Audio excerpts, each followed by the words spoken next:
Independent retail business can mean so many things these days. A brick and mortar store, an e-commerce business, a maker's online shop, a booth at an antique mall, and more. No matter which category you're in, Kathy Cruz, a fellow retail business owner and retail educator, will teach you how to market and manage your business efficiently so you can spend time doing other things you love. Welcome to the Savvy Shopkeeper Podcast. Welcome to episode 52 of the Savvy Shopkeeper Retail Podcast, 2021 Retail Trends. I'm your host, Kathy Cruz. Episode 52, I can't believe it. That means I've been podcasting for an entire year. I've taken breaks, but 52 episodes, and that's one a week, plus all the little bonus episodes that I do. Really, it's just crazy to me that we're on number 52. So wow, thank you for listening. I appreciate all of you. I appreciate your feedback. I appreciate you downloading the episodes, subscribing to the podcast, sharing your suggestions with me. I appreciate all of you. So I wanted to make sure I took a moment to say thank you. My intention for this episode is to help answer questions about some of the things we can expect as retail business owners in 2021. Clearly, I can't predict the future, and with this pandemic, who knows? Who knows what is going to happen in the new year? But I hope this episode helps you out in some way. So, as usual, I want to start off with the shopkeeper shout out, and today's shopkeeper shout out actually goes out to a bunch of people. It goes out to all of the independent retail store owners who started paying themselves in 2020. I know episodes like 51, the salary goals of independent retailers, it really resonated with lots of you. And I know this because I hear from you. I see the comments in groups. I'm getting messages. And this year I've seen many shopkeepers, particularly in master shopkeepers, start paying themselves. And this isn't like a reckless or impulsive decision. They're making this decision for two reasons. They identify that they deserve it, they work really hard for it, and or they know their financial numbers now and they feel confident that they can make this happen. I'm not saying that these retailers are hitting their goals in terms of salary, but they're starting somewhere and I'm loving it. So whether you're in master shopkeepers or not, if you started paying yourself in 2020, I'm celebrating you today. Okay, let's get started on episode 52 because I have a feeling this one's going to be a little bit longer. And today I really want to approach this like a casual conversation with you about some of the things we can expect in 2021. Again, I know no one has a magic ball, but I think it's important to share some of the things I'm learning, some of the things I'm seeing and hearing. So I'm going to first start off with I guess the people who go to markets, the retailers who go to markets, the buyers, the vendors, the showrooms, the people that experience all of that. So the first thing that I want to talk about is if you plan on attending a market in 2021, please make appointments. I've seen some independent retailers go to a couple market events in 2020 and were I guess just disappointed that they made the investment in traveling there and a lot of the showrooms were closed or they weren't able to actually get an appointment in the showroom they were looking to go through.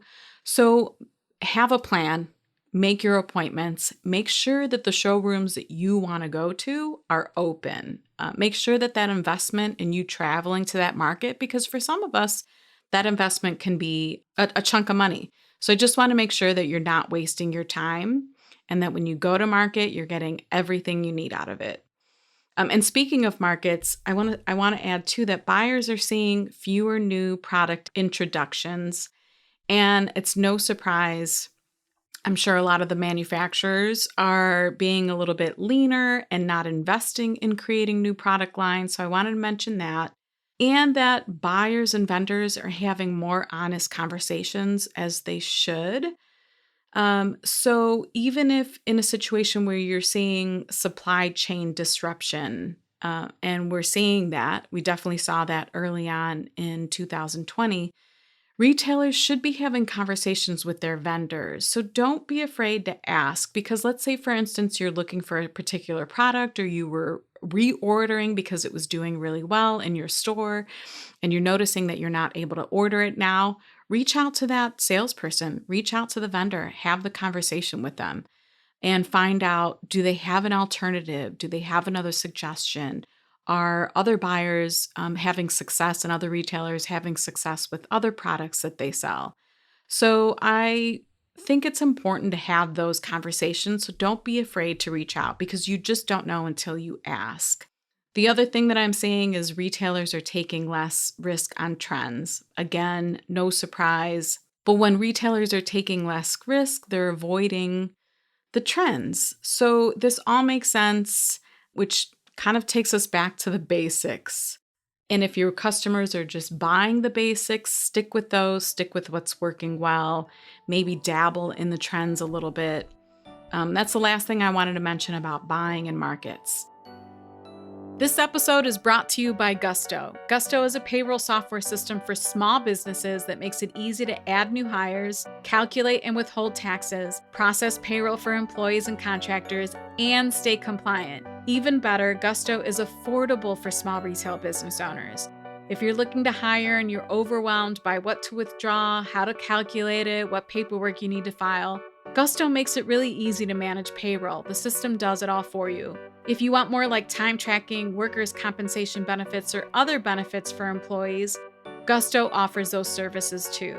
We all learned in 2020 the value of payroll employees versus subcontractor employees, particularly when we applied for federal assistance programs or local and national grants. If you know it's time to build a team of payroll employees, or you're frustrated with your current payroll provider, and you want to try Gusto for 1 month free, visit savvyshopkeeper.com/Gusto for a special link.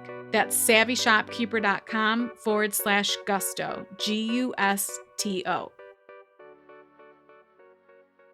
Next one is being online, e-commerce. There is a report by Shopify. It's titled The Future of E-commerce. I am going to link it in the show notes. This was really, really valuable, especially if you plan on going all in or investing more time into the e-commerce portion of your business. So I'll link it in the show notes so that you can see it. I think it was almost 90 pages. And I don't think I'm completely through the entire report. It's still up in one of my tabs. I've been taking it in a little bit at a time. But the one thing that I want to say is e-commerce is here to stay. It's not going anywhere. I recently went shopping because we were trying to support some of those small local businesses in our area, my husband and I, and we went and we were in just a cute little shop in an area close to our home. And I actually heard the store owner have a conversation with a customer that had asked her, are you online? And she says, yes. And she sounded really disgusted. And she said, unfortunately. And I guess that made me think about how some retailers are resisting being online. And I completely understand that we love our stores and we love our brick and mortar spaces. But I want you to start to embrace being online and being part of the e-commerce world. It is extremely, extremely important. It's not going away. If anything, it's growing. So I want you to start to embrace that. There's a graphic that I'm going to share that shows that when COVID hit and we were all mandated to close, most of us, how much e-commerce skyrocketed. I think the graphic, and of course I'll share it in the show notes, that will be savvyshopkeeper.com/episode 52. This graphic will be there. It's actually pretty amazing. It shows that e-commerce grew for 3 months in 2020. Shows the same amount of growth the 10 years prior to that. That's crazy. Did I say that correctly? So in 3 months, it grew the equivalent of what the growth was 10 years prior to that. So I'll share that in the show notes. Just kind of shows you how much people are shopping online now. And I really don't think that's going to go away. Maybe the growth will decrease or level out, but I don't see it going away. All right, next thing I want to talk about is social selling. It's at an all-time high. And if you don't know what social selling is, if you've ever heard of a software program called Comments Sold, that's exactly what it is. It just makes it easier for your customers to comment on a post or on a video that they're watching and say that they're interested in buying it. And then the software automatically sends them an invoice. It is at an all-time high, that kind of selling on social media. You don't have to have software to do that for you. It just becomes a little tedious for retailers, especially who have a higher volume of sales online. For them to generate the invoices and get those out and do what they need to do, the software simplifies it. I did recently publish a blog post with a free checklist to help you prepare for a Facebook Live clearance event. And you don't need the fancy equipment or the software to do it. What I'm finding is you really just need a plan. So I created a checklist to make it easier for you. Now we have a full video lesson, the checklist, I think a sample spreadsheet in the Shopkeepers Lab. But if you just want the simple checklist, it's available through my blog, and I'll link that in the show notes too. All right, the next thing I want to mention is a stronger bond with vendors, which I kind of touched on earlier about having conversations. But this one actually really relates to the independent retailers being able to sell online. So a good example that I can give is when my sister and I first started our business, a lot of the manufacturers and the vendors that we buy from at America's Mart didn't have a website or an online presence. So we weren't able to use their images or get copy for product descriptions. And of course, you should be making product descriptions that fit your brand, that fit your style, that fit your type of store. But if you let's say you're adding in 50 new items in your inventory and you just need to get them in there, sometimes it helps to have the product descriptions from those vendors' websites just to get you started, at least to give you the dimensions and all of that. So it's nice to see that a lot of those companies are now creating websites to makes it easier for you to not only order, but for you to capture that information and be able to use it for your own website. It has to save hours and hours of work for the independent retailers. And the other thing that I wanted to add, now that I'm looking at my notes, is this is the type of work, adding all of these inventory items into our system. That's the type of work that hopefully in 2021, I personally will be handing off either to a virtual assistant or to a part-time employee. I've identified that just takes up so much of our time, and it is $10 to $15 an hour work, and that's not where I want to dedicate my time. Okay, so the next thing about e-commerce that I want to mention, payment plans.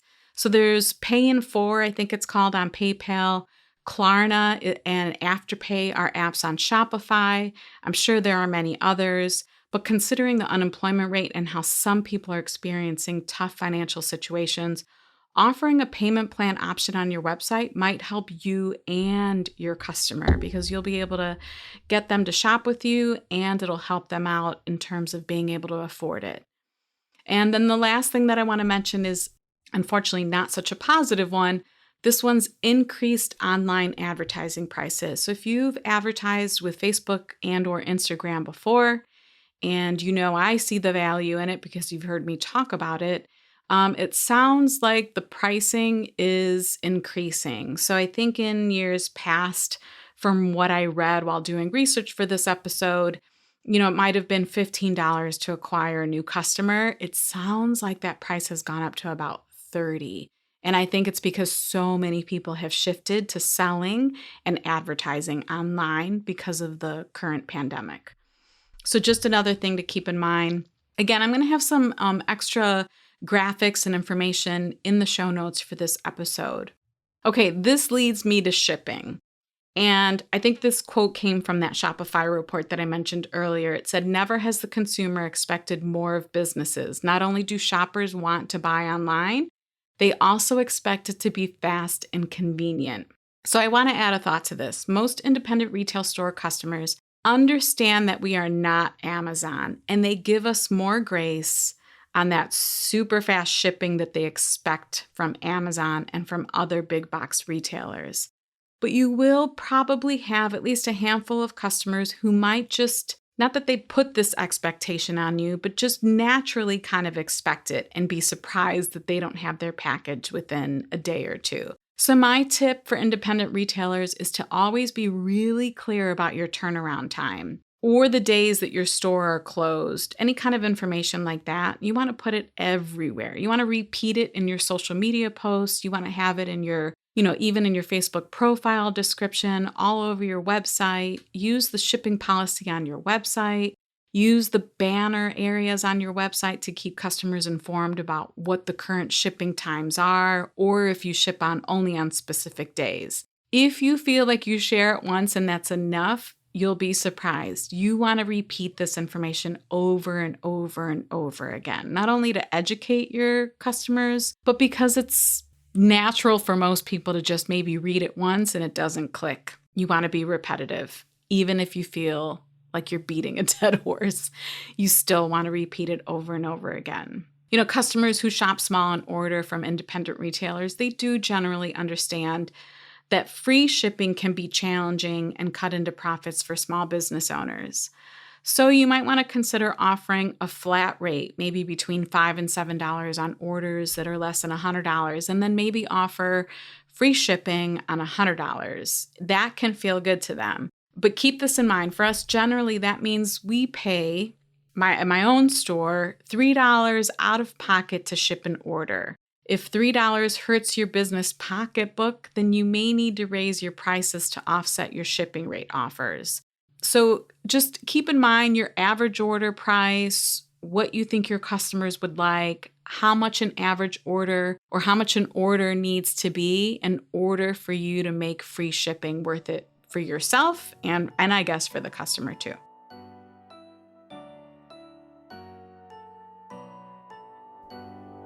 This episode is brought to you by Tundra. Tundra is an online marketplace for retailers in the United States and Canada. And what I really like about Tundra is that they eliminate transaction fees and markups. As a result, Tundra empowers their community of buyers and suppliers to keep reinvesting in themselves. As a Shop Small advocate and a buyer for my own retail store, I appreciate that the makers aren't taking a hit on their profit margin when I order from them on Tundra. From home decor to beauty and fashion, there are hundreds, probably even thousands of suppliers to buy from. If you're a brick and mortar store owner and you open a new account, you'll get $50 off your first purchase with Tundra. To get this special offer, visit savvyshopkeeper.com/Tundra. Again, it's savvyshopkeeper.com/Tundra, TUNDRA, and you'll get a special link to get $50 off your first purchase. Okay, the next thing I want to talk about is merchandising in brick and mortar stores right now. So plug and play displays, more like the grab and go concept, is working well in stores right now. And of course, that makes sense. There's a renewed focus on displays, organizational merchandising, where it encourages touch but limits it so customers can see all options and grab one item without touching everything on the display. We're calling it pandemic proof. I know, it's weird. So I just want to make sure that you are being, conscientious about the way things are displayed in your store. Think of ways you can get customers to forget about the fear of touching things. And on some displays, this just isn't going to be possible. So for instance, in our store, especially with the items that have odors or scents, they want to be able to smell them. They want to open up the container. So maybe open them all at the beginning of the day, close them all to preserve the scent. At the end of the day, maybe have a bottle of hand sanitizer out next to it so that if they do open them up, they're able to use the hand sanitizer before and after they're done. Okay, and then the next thing I want to talk about are some product trends. And there was a really great series of videos that America's Mart shared. I will also link it in the show notes. And this is where I gathered some of this information from, so I want to make sure that I credit them. And I think it was springboardfutures.com, but again, I'll share it in the show notes.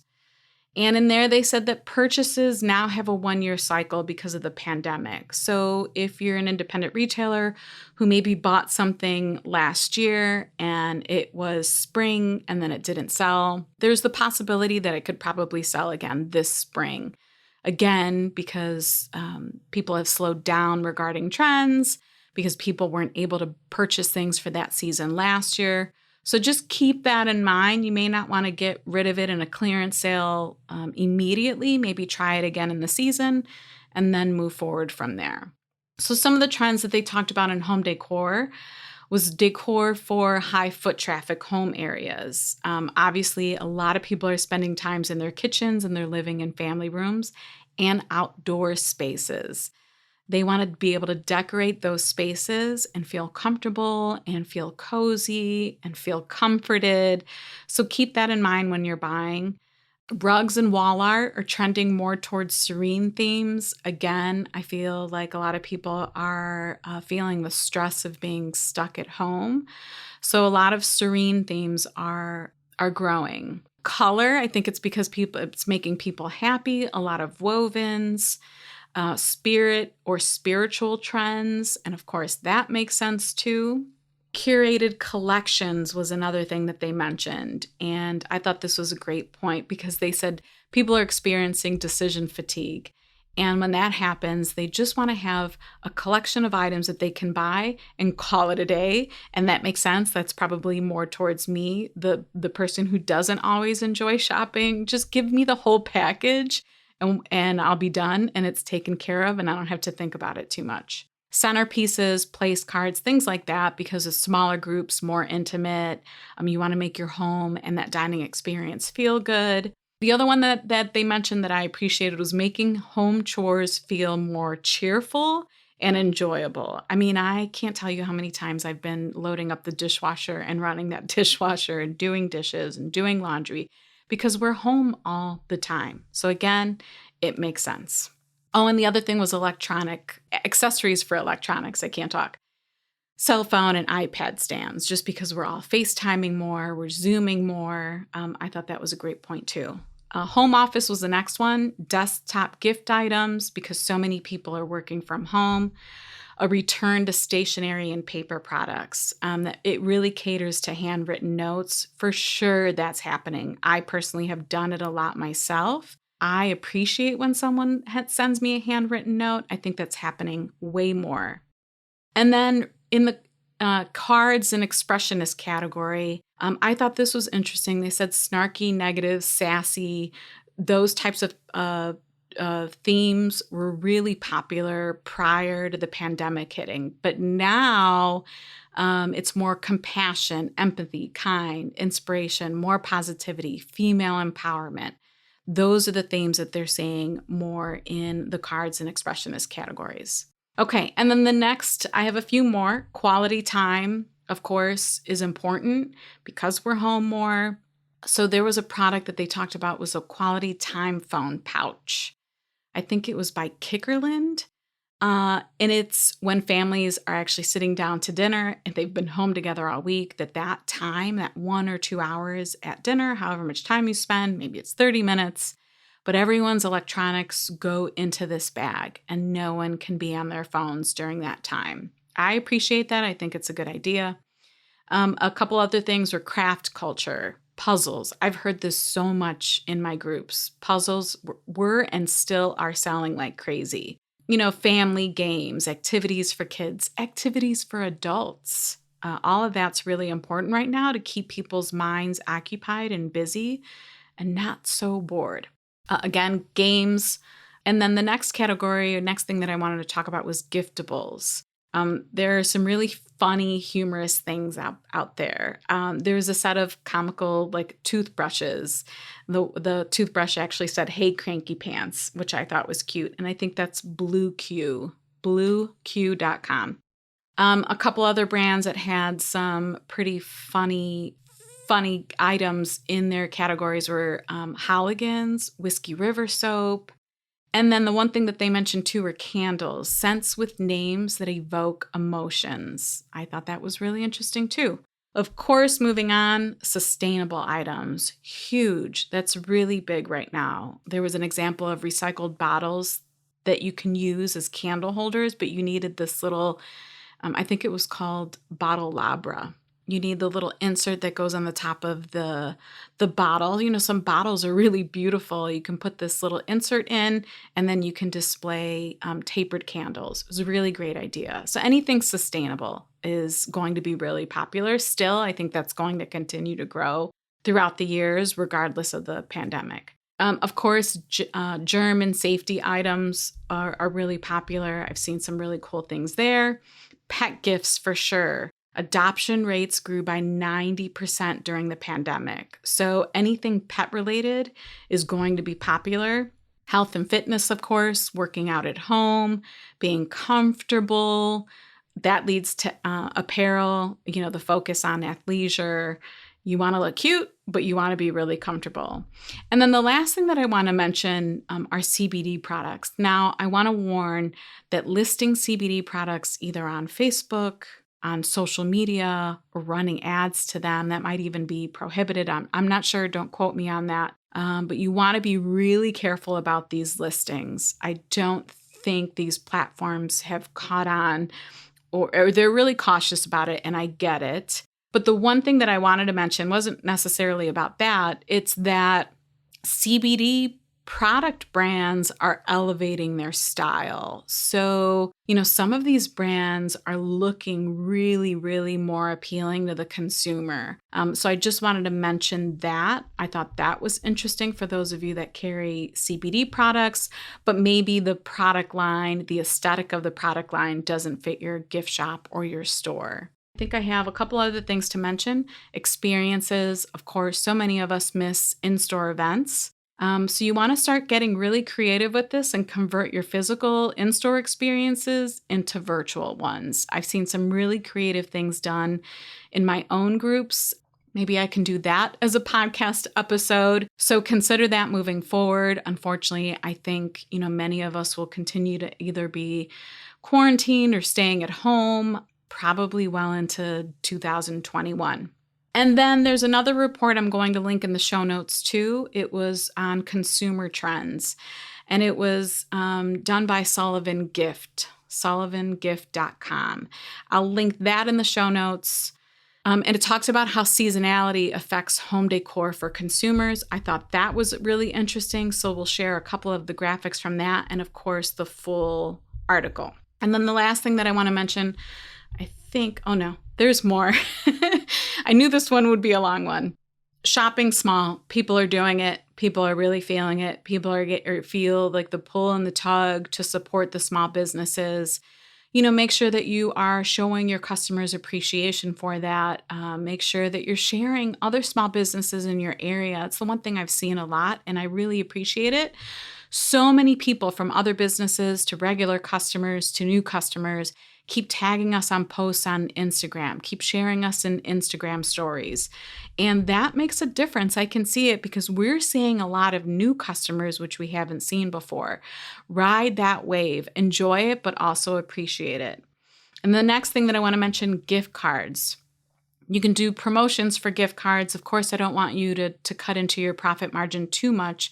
But the one thing that I want to mention that I've been reading is e-gift cards. They're not it sounds like independent retailers aren't offering this as much as they should be, but because of the e-commerce trend in 2021, we're going to see it growing.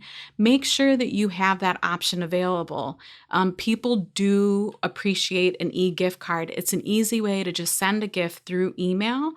They don't have to come into the store to buy the card. They don't have to mail the card. It's very convenient. So if you haven't implemented that yet, I wanted to make sure I mentioned that. And then the last thing that I want to mention is if you're still stuck and you don't know what your customers want, you're not sure what to do in 2021, you're not sure what they want to buy from you, you're not sure what they're looking for, send them a survey. A survey is and it can be just 10 questions. A survey is a great way to gauge from your customers what they want to buy from you, what they want to see in your store, maybe what online experiences they want to see. Send them a survey. And sometimes when you send a survey, it can be skewed if people who don't normally shop with you answer the survey. You could also create the survey and maybe send it to your top 50 customers. I think that's a great idea. Then you know for sure it's your ideal person, it's your ideal customer. I have used Typeform. It's listed on my resources page on my website, and I'll link it in the show notes too. It's savvyshopkeeper.com/resources, or you can even use a Google form. Typeform does have a free plan, so if you don't create more than maybe like 5 forms, it's free, but when you start to add more forms, you'd have to upgrade to a paid plan. But they do have a free one. It works great. or you can use Google Form to do something like this. Again, I think a survey is huge. I actually plan on surveying both people that shop at our store. I'm going to do this in early 2021, and I'm sending out a survey, and I'll share more about this for Savvy Shopkeeper. It's very, very informative and helpful. So to summarize, I know I covered a lot in this episode, and it was a hodgepodge of topics. Does anyone say hodgepodge anymore? But we have so much to consider heading into 2021. I hope you found this helpful. And if you have a trend or something that you're seeing that's coming up for 2021 that you think it's really important for me to share, the one thing I always say is I don't know it all, but I do love to share as much as I research and as much as I know. But if you do have something to share, please DM me on Instagram. Maybe I can do a follow-up to this episode if there are enough ideas, suggestions, or trends that you're seeing. But you can DM me on Instagram, and my username is @SavvyShopkeeper, and that's 2 V's, @SavvyShopkeeper. Whew, I have to breathe. Okay, I talked a lot in this episode. If you want to see the show notes to this episode or find links to anything I mentioned, you can visit my blog at savvyshopkeeper.com/episode 52. We'll have that linked in the show notes too. Until the next episode, be savvy and boss up.